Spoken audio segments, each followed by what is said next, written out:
नमस्कार, हमारे नए वीडियो में आपका स्वागत है। तो क्या सच में तंत्र मंत्र के प्रयोग इस जमाने में कार्य करते हैं?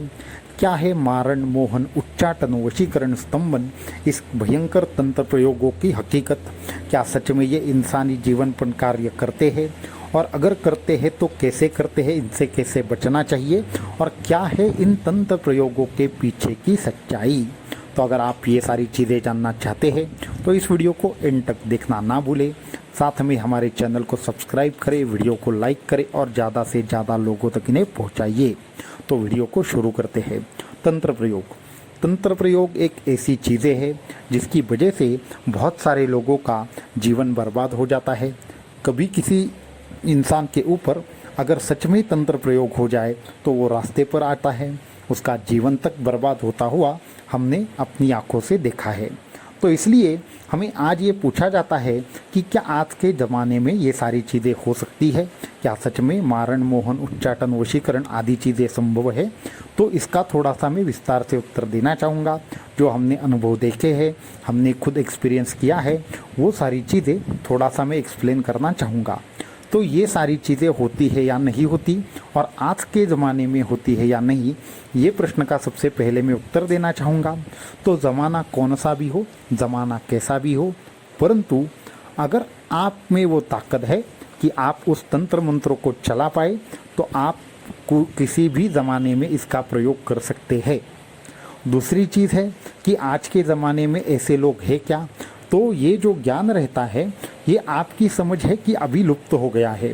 लुप्त हो गया है इसका मतलब यह है कि वो लुप्त किसी को भी मालूम नहीं, इस अवस्था में अभी तक वो नहीं पहुंचा। आज भी ऐसे संप्रदाय, ऐसे लोग हैं, ऐसे साधु संत हैं जो इस ज्ञान की रक्षा कर रहे हैं, और योग्य समय आने पर आगे अभी हम स्पष्ट रूप से भविष्यवाणी कर रहे हैं। ऐसा समझिए, आगे चलकर तंत्र मार्ग को वापस से दिव्य दिन आने वाले हैं। वो आने वाले दिनों में बहुत हद तक लोगों को ये मार्ग समझ में आएगा, इसमें कितने हित है, कितनी अच्छी चीज़ें हैं, ये समझ में आएगी। और ये जो ज्ञान है वो सर्वसामान्य लोगों के लिए भी इसका इस्तेमाल हो पाएगा, ये मुझे संपूर्ण तरीके से आशा है। तो इस ज़माने में भी ये ज्ञान वैसा का वैसा है, बस इसके जानकार बहुत कम लोग हो चुके हैं। अभी मैं आपको 2-3 एक्सपीरियंस बताऊंगा। हमारे खुद के जो गुरु थे तो उनको स्तंभन विद्या इतनी ज़बरदस्त तरीके से आती थी, तो हमारे सामने उन्होंने तकरीबन 10 या 15 बार उन्होंने वर्षा स्तंभन मंत्र की मदद से वर्षा स्तंभन करके दिखाया है। ये एक बात हुई। मैं स्तंभन का और एक आपको अप्रतिम उदाहरण देना चाहूँगा। परमहंस परिव्राजकाचार्य श्रीमद् वासुदेवानंद सरस्वती स्वामी महाराज जी एक बार कहीं किसी स्थान पे जा रहे थे। उन्होंने तंत्र मंत्र में बहुत ऊंची लेवल हासिल कर ली थी, इतनी ऊंची कि उनके मुख से निकला हुआ कोई ऐसा ही मंत्र अत्यंत सिद्ध तरीके से कार्य करता था, और वो ऐसे ही चीज़ें बोलते थे तो वो सच में हो जाता था। अभी वो दत्तात्रेय के अवतार थे, भगवान दत्तात्रेय का उनके ऊपर बहुत बड़ा आशीर्वाद था। लेकिन वो एक जगह पे जा रहे थे तो उनके साथ कोई यजमान थे, तो उन्होंने बोला कि क्या हम स्तंभन प्रयोग कर सकते हैं क्या? तो उन्होंने वो हाथ में एक मिट्टी ली और वहाँ से एक सर्प जा रहा था, तो सर्प के चारों बाजू वो मिट्टी डाली, और उन्होंने कहा जब तक मैं ये मंत्र का तोड़ नहीं निकालूंगा तब तक ये सर्प कहीं पे भी नहीं जा पाएगा। तो उसके बाद वो अपने रास्ते चले गए। उनको सर्प का जो भी वहाँ की स्थिति थी वो भूल गए थे। तो उनको अचानक से दूसरे दिन याद आया कि अरे हमने कल सर्प के ऊपर स्तंभन प्रयोग किया था। तो वो गृहस्थ, वो उनके यजमान और परमहंस परिव्राजकाचार्य श्रीमद् वासुदेवानंद सरस्वती स्वामी महाराज जी वहाँ पे वापस आ गए। देखा तो वो बेचारा सर्प वही गोल गोल घूमकर अर्धमरा हो चुका था। तो उसके बाद वापस से उन्होंने क्या किया, दूसरा मंत्र फूका और उनका जो स्तंभन था वो निकाल दिया और सर्प अचानक से चला गया। यहाँ तक कि मैं रामायण की भी बात करना चाहूँगा। जो लक्ष्मण रेखा खींची गई थी तब लक्ष्मण जी ने जो मंत्र वहाँ पे बोला था सीता जी के लिए, वह स्तंभन मंत्र था। उन्होंने पूरा का पूरा स्थान स्तंभन कर दिया था, इसलिए वहाँ पे कोई राक्षस, कोई पशु, कोई जंगली जानवर अंदर नहीं आ पा रहा था। तो इसका मतलब है स्तंभन जैसी चीज़ें होती है, ये बहुत सारे उदाहरणों से अभी तक तय हुआ है। तंत्र शास्त्रों में तो स्तंभन के विविध प्रकार के ध्यानों का वर्णन है, विविध प्रकार के मंत्रों का वर्णन है। स्तंभन तंत्र नाम से अलग तंत्र भी है जो अभी प्रचलित नहीं है, और है भी तो इतना गुप्त है कि आप उसकी कल्पना भी नहीं कर सकते। उसका अगर मैं उदाहरण देना चाहूँ तो यहाँ तक कि अगर आपके सामने कोई छिपकली है, उसको अगर आपने स्तंभित कर दिया तो वो जगह से हिल नहीं पाती। अगर आप उसको बोलेंगे कि आप तुम फ्लोट करो तो वो हवा में उड़ने लगेगी। अगर आप अग्नि स्तंभन करोगे तो आप जो दिया आपने जलाया है वो कभी भी बुझेगा नहीं जब तक आप स्तंभन मंत्र हटाते नहीं। अगर पानी स्तंभन कर दिया तो आप उस पानी के अंदर रहो या फिर ऊपर रहो, बाहर रहो, कुछ भी नहीं होगा। दुर्योधन को खुद जल स्तंभन की विद्या आती थी। इसके साथ में आज तक ऐसे बहुत सारे योगी हैं जो जल स्तंभन करने में सक्षम है। अग्नि स्तंभन है, जल स्तंभन है, जिस प्रकार से पॉजिटिव चीज़ें हैं उसी प्रकार से लक्ष्मी स्तंभन है, कोई उद्योग स्तंभन है, कोई दुकान स्तंभन है, किसी के घर स्तंभन किया जाता है, बुद्धि स्तंभन की जाती है। हमारी बगलामुखी माता तो खुद स्तंभन की ही देवता मानी गई है।